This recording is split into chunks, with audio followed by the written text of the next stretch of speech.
কয়েক বছর পর বস্তিতে মেডিকেল ক্যাম্পে গিয়ে হারিয়ে যাওয়া অভিমানী রূপার মুখোমুখি হলো সূর্য। হ্যাঁ বন্ধুরা, আমরা এমনটাই দেখতে পাবো অনুরাগের ছোঁয়া ধারাবাহিকের আগামী পর্বগুলোতে।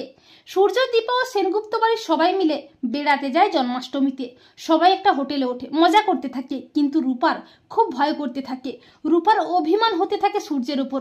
প্রতি ক্ষেত্রে রূপার মনে হতে থাকে যে তার বাবা তার থেকে হিংসুকুটিকে বেশি ভালোবাসছে। এরপর জন্মাষ্টমীর দিন সবাই মিলে পুজো দিতে যাওয়ার জন্য আয়োজন করে, কিন্তু বাইরে প্রবল ঝড় বৃষ্টি শুরু হয়। তারা সেই হোটেলের মধ্যেই পুজোর আয়োজন করে, কিন্তু সোনা বায়না করে বলে আমি নদীর পাড়ে বেড়াতে যাব। সোনার আবদারে সূর্য, দীপা সোনারূপাকে নিয়ে নদীর পাড়ে যায় বেড়াতে।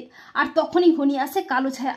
ঠিক তখনই নদীর পাড় ভেঙে যায়, আর সেই বানের জলে দীপা ভেসে যায়, আর সূর্য রূপার হাতটা ছেড়ে দেয়। রূপাও ভেসে যায় বানের জলে, কিন্তু রূপার অভিমান হয় সূর্যের ওপর। সূর্যকে ভুল বোঝে রূপা। রূপা বলে বাবা তুমি আমার হাতটা ছেড়ে দিলে। এরপর বাড়ির সবাই তো একেবারে ভেঙে পড়ে। সূর্যকে ও সোনাকে উদ্ধার করে রেস্কিউ টিম, কিন্তু দীপা ও রূপাকে কোথাও খুঁজে পায় না। সূর্যকে ও সোনাকে হসপিটালে ভর্তি করা হয়।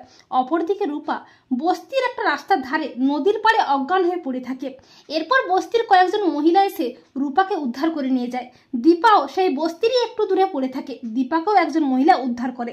অপরদিকে সূর্য দীপা ও রূপাকে হারিয়ে একেবারে পাগলের মতো হয়ে যায়। এরপর রূপা তার বাবার উপর অভিমান করে থাকে। বস্তির লোকেদের তার নাম ঠিকানা কোনো মতেই বলে না। রূপা বলে আমার মা বাবা কেউ নেই। এরপর রূপা সেই বস্তিতেই বড় হতে থাকে। দীপাও সেই গ্রামেই থাকে, তবে দীপা জানে না যে রূপাও সেখানেই আছে। এরপর কয়েক বছর পর সূর্য সেই বস্তিতে বিনামূল্যে চিকিৎসার জন্য একটা মেডিকেল ক্যাম্পে যায়। আর সেই ক্যাম্পেই সূর্য তার হারানো রূপার মুখোমুখি হয়। রূপা তার বাবাকে দেখে চমকে যায়। রূপা মনে মনে ভাবে বাবা এখানে, কিন্তু অভিমান করে রূপা দূরে দাঁড়িয়ে থাকে, বাবার কাছে যায় না।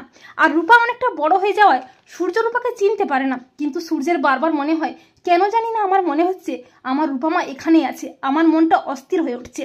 তো বন্ধুরা, তোমাদের কি মনে হয় সূর্য কি পারবে তার হারিয়ে যাওয়া রূপাকে খুঁজে বের করে অভিমানী রূপার অভিমান ভাঙাতে? কমেন্ট করে এক্ষুনি জানিয়ে দাও তোমাদের মতামতটি।